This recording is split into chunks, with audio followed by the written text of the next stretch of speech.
สบายดีนะทุกคนมาพบกันอีกแล้วกับหัวข้อ Java for Beginner เนาะสอน Java พื้นฐานโดยข้าพเจ้าเองโรมอนศรีหราชวิดีโอที่แล้วนี่เราได้มาฮู้จักกับ Java Syntax แล้วและวิดีโอที่2เนาะเราจะมาเรียนรู้เกี่ยวกับJava Variable และ Data Type ว่าแต่ละตัวเฮ็ดเวียกกันยังไงเราจะประกาศVariable ยังไงเก็บค่ายังไงเนาะเดี๋ยวเรามาเบิ่งกันในวิดีโอนี้เลยโอเควิดีโอที่แล้วนี้เขาใส่เป็นหัวข้อlesson 1เนาะเกี่ยวกับโครงสร้างแล้วก็อธิบายเกี่ยวกับพวกคอมเมนต์แถว1คอมเมนต์หลายแถวแล้วก็โครงสร้างของภาษา Java ต่างๆlesson 2เดี๋ยวเขาจะมาเรียนรู้เกี่ยวกับพวก data type กันเลยโอเคเดี๋ยวสร้างโครงสร้างของภาษา Java ก่อนนะโอเคหลังจากที่เราสร้างโครงสร้างของภาษา Java แล้วเนาะเดี๋ยวอันนี้จะมาเรียนตามหัวข้อ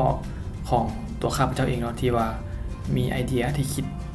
ไว้แล้วว่าอยากอธิบายในรูปแบบของตัวเองเนาะโอเคเนาะเดี๋ยวข้าพเจ้าขออธิบายในรูปแบบหรือว่าในมุมมองที่ข้าพเจ้าคิดว่ามันจะเข้าใจง่ายเนาะทีนี้ข้าพเจ้าขออธิบายเกี่ยวกับเรื่องของ integer ก่อนเนาะ integer นี้เป็นอย่าง integer type เนาะ integer type นี่ก็หมายถึงว่าตัวเลขที่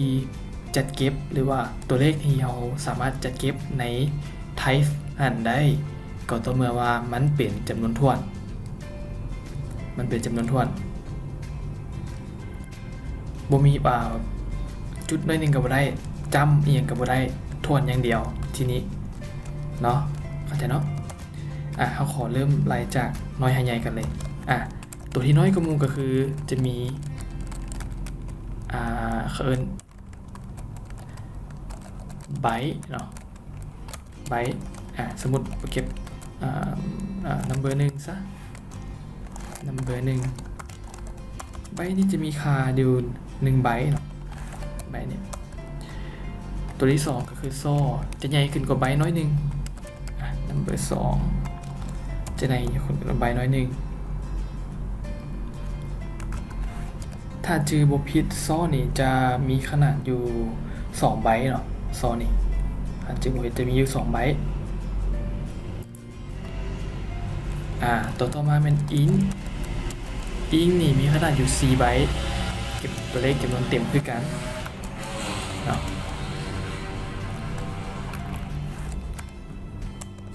ตัวต่อมาใหญ่ขึ้นมาอีกก็คือลองnumberใส่ก็จะใหญ่ขึ้นมาจากอินขึ้นมาอีกถ้าเราอยากรู้ว่าแต่ data type ของแต่ละตัวเนี่ยมันมีไซส์ขนาดไหนเขาอยากให้ภาษาโปรแกรมซอยบอกเขาได้บอกได้ที่กันเนาะเขามีวิธีขั้นตอนแรกเดี๋ยวเขาขอแสดงข้อมูลพวกที่เราจัดเก็บนี้ก่อนเนาะโอเควิธีการก็คือสมมุติเขาอยากอธิบายของแต่ละตัวเนาะคือไบต์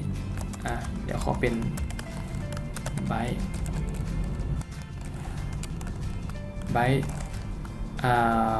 value ตัวนี้ที่ว่าจัดเก็บอยู่ value byte number เท่ากับ value ขอเขียนแบบนี้เลยมีเท่าใดเป็น number นึงเนาะโอเคเพื่ออยากให้เข้าใจง่ายคือ byte number นี่นะ value มีเท่าใด value มันก็คือตัวข้างหลังเนี่ยเนาะตัวข้างหลังเนี่ยที่เขียนแบบนี้โบแมนมันเป็นสัญลักษณ์ของอะไรใดมันโบแมนใดอันนี้เขียนเพื่ออยากให้เข้าใจง่ายจะซื้อว่าไบต์นี่นะมันเท่ากับตัวนี้เด้อ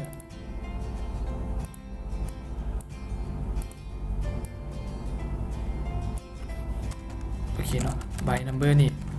เท่ากับตัวนี้เนาะเขียนไบต์ตืมใส่แล้วก็ตัว number นี่นะอยากให้หมายถึงว่าอยากให้มันคือกับตัวนี้เพื่อให้เบิ่งง่ายเนาะว่า number นี่นะมันมีค่าเท่าใดเนาะโอเคขอ copy ให้จาก C เนาะเพื่อให้ของแต่ละตัวต่อมาเป็น อิงต่อมาเป็นลองตัวนี้มัน number 3เนาะตัวนี้มัน4ตัวนี้มัน2เนาะโอเค copy ใส่เลยโอเคทีนี้เขาก็สามารถแสดงข้อมูลได้ว่า value ที่เขาเก็บอยู่นี่นะหรือว่า data type หรือว่า variable หรือว่าการประกาศตัวเปลี่ยนของเขานี่นะที่มันมีค่าอยู่แล้วคือเขา add sign เขาแล้ว add ค่าเขานี่นะ add ค่าที่ว่า number นี่ถือค่าไว้พวกนี้ถือค่าไว้แล้วเพื่ออยากมาแสดงผลอยู่นี่เขาก็สามารถแสดงผลได้รูปแบบนี้ลองรัน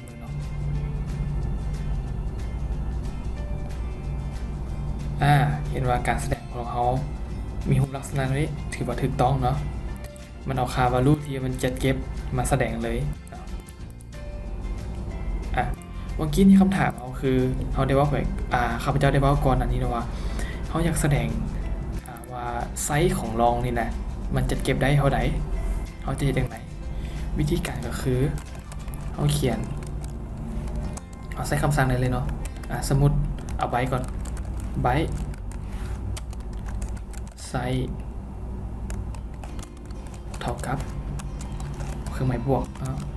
ตามด้วยไซส์ตามด้วยไบต์ดอทไบต์อีกบันหนึ่งโอเคป่ะขอเป็นเครื่องหมายบวกอีกบันหนึ่งเนาะแล้วก็ตามด้วยไบต์เครื่องหมายบวกที่เขียนในรูปแบบที่เขียนแบบซีนะที่เขียนแบบนี้แล้วก็ตืมตัวพวกนี้ใส่หมายถึงว่าอยากให้เบิ่งง่ายเนาะแท้จริงแล้วเวลามันแสดงผลมันขอแต่แสดงเอาแต่ค่า value ตัวนี้ออกมาแล้วก็แล้วเนาะเนี่ยเขาสามารถเห็นได้เลยว่ามันถือค่าอยู่1เนาะเห็นบ่นี่เขามีอยู่4ตัว copy ภาพละ4ตัวไปแล้ววันนี้ซอถือค่าเท่าใดอิงเด้มีค่าเท่าใดลองเด้โอเคทีนี้เขาเห็นว่ามันผิดเนาะมันเป็นผิดย้อนอย่างผิดย้อนว่ามันอยากให้เขาเขียนให้ถูกต้องตามไซส์หลักตัวจริงของมันเขาต้องเขียนเพราะว่ามันจะเซนซิทีฟตัวน้อยตัวใหญ่มันจะเตือนเลยถ้ามันบ่ถูกตามหลักการของมันตัวนี้จะเป็นอินทิเจอร์เนาะอินทิเจอร์ตัวนี้ก็จะ L ใหญ่ลองโอเคถือว่าสำเร็จเนาะลองลั่นเบิ่งว่าเงื่อนไขที่เขาเอาไปก่อนอันนี้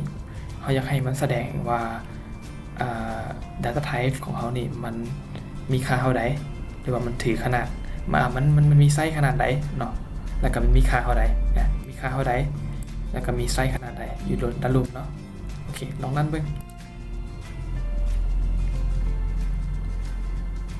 โอเคผลปรากฏว่ามันแสดงให้เขาตามเงื่อนไขที่เขาต้องการเนาะตัวเทิงนี่มันแสดง value ที่เขาได้จัดเก็บมาตัวที่2มันแสดงว่าสนิทตัวเปลี่ยนที่เขาใส่อยู่นี่นะปัจจุบันนี้มันมีไซส์ขนาดใดมันมีไซส์ขนาดใดเขาก็จะใส่ตามเขาสามารถใส่เงื่อนไขต่างๆเนาะบ่ให้เกินขอบเขตที่ว่าภาษาโปรแกรมมันวางไว้ให้ถ้าเขาใส่เกินขอบเขตนะจะให้โปรแกรมเขาเกิดมีข้อผิดพลาดหลายอย่างเกิดขึ้นเนาะโอเคเขาจะรู้แล้วว่าเลขจำนวนถ้วนเนาะก็จะมีพวกนี้หลักๆส่วนเลขทศนิยมเด้พวกเลขจุดเด้มันมีอย่างแน่พวกเลขจุดก็จะประกอบมีขอเป็นภาษาอังกฤษจะเป็นอันนี้เนาะพวก flow point เขาเรียก flow point type flow point type โอเคหลักๆมันก็จะมีอยู่2ตัวเนาะหลักๆเลย2ตัวก็จะมีอยู่ float สมมุติตัวอย่างคือ float สื่อ mont number เท่ากับ 5.20 ได้เนาะ f จุด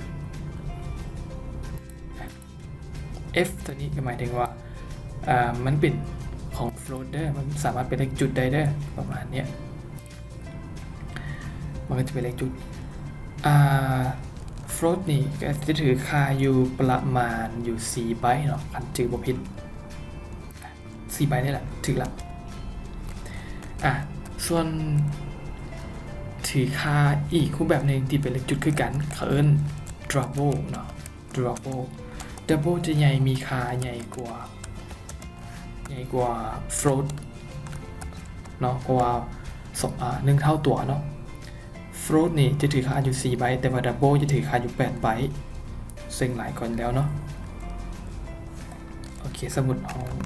ใส่เป็นเลขจุดโอเคเนาะเดี๋ยวขอแสดงผลแบบเมื่อกี้นี่เนาะว่าให้มันแสดงค่าแล้วก็แสดง value ออกมานะพร้อมขอมันให้มันแสดง value กับ float first value ตัวนี้นะที่เราใส่เป็นตัวเปลี่ยนเพื่อเก็บค่าแล้วก็มาแสดงผลตัวนี้เป็นไซส์ที่นี้เพื่อเราอยากรู้ว่าไอ้ภาษาโปรแกรมที่เราจะใส่ค่าของแต่ละตัวเนี่ยเราควรใส่ขนาดไหนเพื่อจะเก็บข้อมูลเพื่อบ่ให้มันเกินเพื่อบ่ให้มันเปลืองหน่วยความจำของคอมเราเนาะเพราะว่าถ้าเราประกาศตัวเปลี่ยนหลายเกินไปเวลาเราเขียนโปรแกรมจะให้ระบบคอมพิวเตอร์เราซ่ามันจะไปจองความพื้นที่ความจำของแรมไว้เนาะถ้าเราประกาศไว้เป็น10 อัน1,000 อันเนี่ยสิมันสามารถให้คอมเราเจ๊งได้เนาะให้คอมมาเพย์ได้โอเคเราลองรันกันเบิ่ง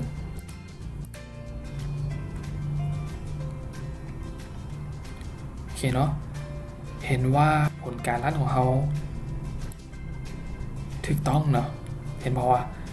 flow number ตัวนี้ flow number ตัวเลขที่เราแสดงต้องการแสดงก็คือ5.20แล้วก็ f เนาะถูกต้องเนาะแล้วมันถือค่าอยู่4 ไบต์ตัว float นี่แต่ว่า double ถือค่าอยู่8 ไบต์เนาะโอเคหัวข้อนี้ขอจบเท่านี้ก่อนเนาะวิดีโอนี้เขาก็จะรู้ได้จำแนกได้เนาะว่าถ้าเลขจำนวนเต็มเขาควรใส่ data type ตัวใดแล้วก็พวกเลขเศษเด้เขาควรใส่ data type ตัวใดวิดีโอนี้ก็จะเป็นวิดีโอหนึ่งที่ช่วยให้ท่านเข้าใจแจ่มแจ้งขึ้นในเรื่องของ data type เนาะเรามาเจอกันในวิดีโอต่อไปเพื่ออธิบายเรื่องของพวกตัวอักษรหรือว่าพวกสตริงต่างๆเนาะเจอกันวิดีโอต่อไปขอบใจเนาะสำหรับวิดีโอนี้ก็ขอบใจ